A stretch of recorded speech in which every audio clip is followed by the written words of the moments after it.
on to Section 5 of Unit 2 for Principles and Practice of Procurement. In this section, we will look at the issues regarding how to ensure that demand can be predicted accurately so as to ensure supply of the right quantities at the right time. There is no way we can talk about matching supply of an organization with the demand of customers without looking at forecasting demand. So, by the end of this section, we should be able to define forecasting, assess the forecasting issues, and explain some forecasting techniques. What is forecasting?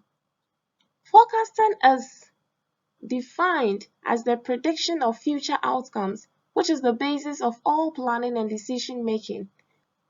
Forecasts are rarely spot on simply because they are always based on assumptions that may be wrong or affected by unforeseen events. So as organizations trying very hard to meet our customers' demand without fail, it's important to forecast these customers' demands. What our customers are going to be demanding at what time. These are some of the issues an organization is supposed to forecast accurately. We try our best to make sure we get these forecasts right.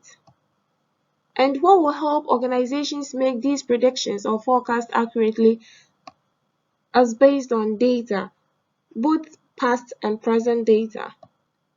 And once we have the buying patterns of our consumers or our customers, we know our customers' consumption pattern or demand pattern.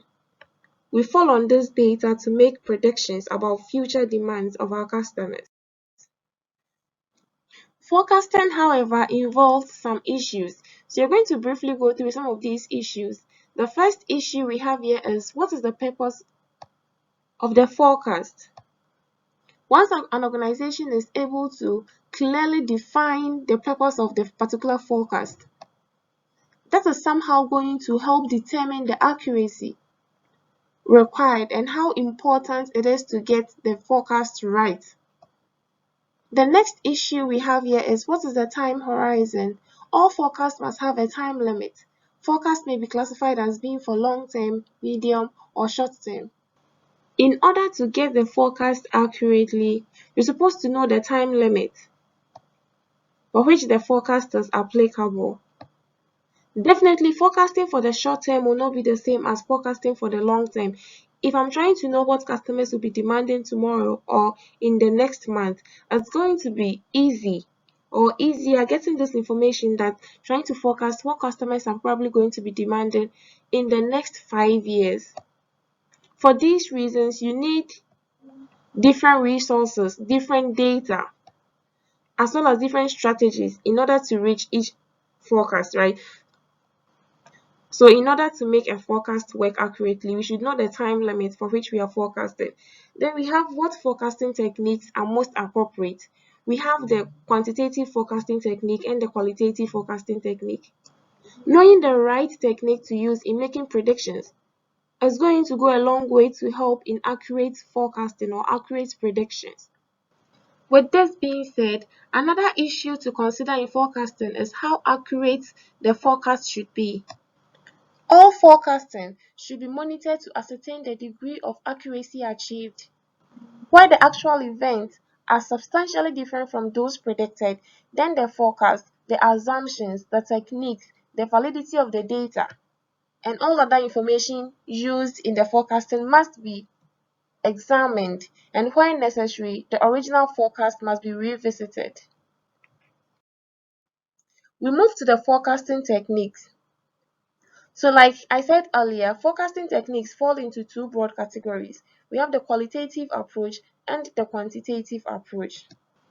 Qualitative forecasting is based on subjective opinions of people or experts in the field, or even consumers. So with this approach or with this technique, we don't really have data that we analyze to make. We don't fall on any data to make decisions. We visit some people and seek their opinion on the issue. Sometimes you can visit the experts in the field, you see the customers, you see your colleagues, Anybody at all that you think will be able to give you the information you need in order to make your predictions. That is what is referred to as the qualitative approach. We don't fall on any data. It's just based on some subjective opinions of people. However, with the quantitative approach, we use data, both present and past, to make statistical calculations to predict the future. So we have the current consumption or demand of consumers. We have the past consumer consumptions or past demand or past forecasting results. There is data, there is evidence.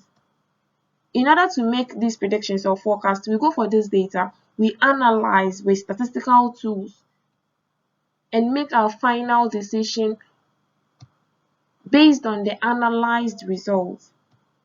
So the difference between the two is that with the qualitative approach, it's based on subjective opinions of people, consumers, experts, colleagues, anybody that you think is right to give accurate information about the forecast. And whereas the quantitative approach uses data in statistical calculations to make predictions. By way of summary, we have looked at the issues regarding how to ensure that demand can be predicted accurately so as to supply the right quantities at the right time. We also discussed some of the pertinent issues associated with forecasting and the two main categories of forecasting techniques, which are the quantitative and the qualitative, used in ensuring that demand can be predicted accurately. Thank you.